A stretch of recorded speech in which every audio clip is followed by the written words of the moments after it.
A legend of the Northland.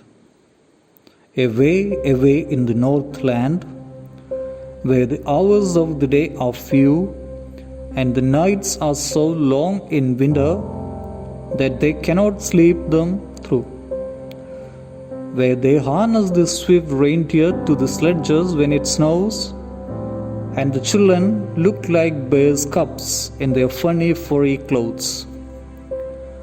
They tell them a curious story.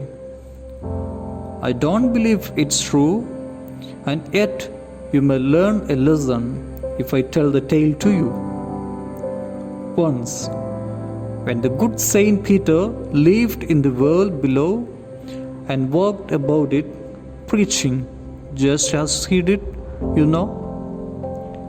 he came to the door of a cottage in traveling round the earth, where a little woman was making cakes and baking them on the hearth. And being faint with fasting, for the day was almost done, he asked her from her store of cakes to give him a single one. So she made a very little cake.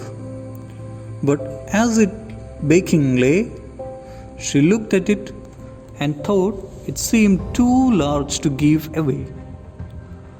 Therefore, she needed another, and still a smaller one. But it looked, when she turned it over, as large as the first had done. Then she took a tiny scrap of duff and rolled it flat and baked it thin as a wafer. But she couldn't part with that.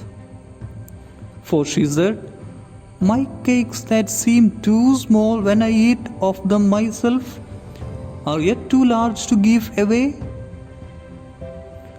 So she put them on the shelf. Then the good Saint Peter grew angry, for he was hungry and faint. And surely such a woman was enough to provoke a saint. And he said, "You are far too selfish to dwell in a human form, to have both food and shelter, and fire to keep you warm. Now you shall build as the birds do, and shall get your scanty food by boring and boring and boring all day in the hard, dry wood."